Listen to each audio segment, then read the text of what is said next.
beneficial. So let's say you have a strategy that you found that produces a 60% return or wins 60% of the time, right? Let's say 60% of the time you win, 40% of the time you lose. And you do, let's say, 10 trades just to test this out. And 10, and for an example here, let's say you're trying to trade $1,000. Well, to make sure you're putting yourself in the best position, you want to know exactly how much you're risking for the reward you're trying to get to, or the reward to risk to reward ratio, as we like to call it.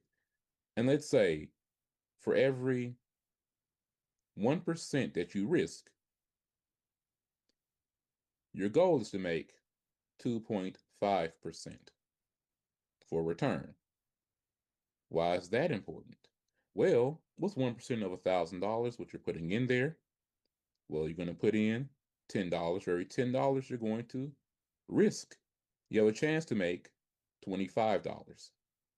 I'll make sure I clean this up a little bit more. But the goal here is just to show that, let's say you win 6 times out of the time. So first time you win, second time you win, third time you took a loss.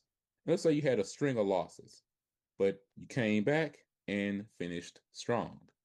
Well, you multiply the number of times you lost 4 times. So you lost $40, right? That's a loss you took.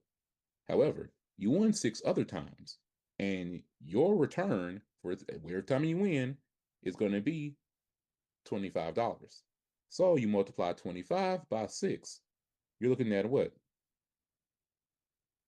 $150 that you made. Well, you deduct what you lost from what you made, you walked away with $110. But let's go a little further. Let's say you're not that good. Let's say you somehow, some way, only were able to make back 50%. You win half the time and you lose half the time. Well, you lost one more than you gained. So now you lost $50. And guess what? That reduces how much you won up here.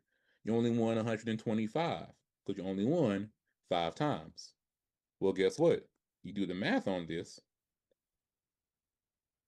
you still walked away with $75. I'll even go a little bit further. Let's say you lose more than you win. Let's say you only win 40% of the time. Same thing here. Well, now your losses have grown to $60. And your wins, well, they drop down a bit, down to 100. Guess what happens if you subtract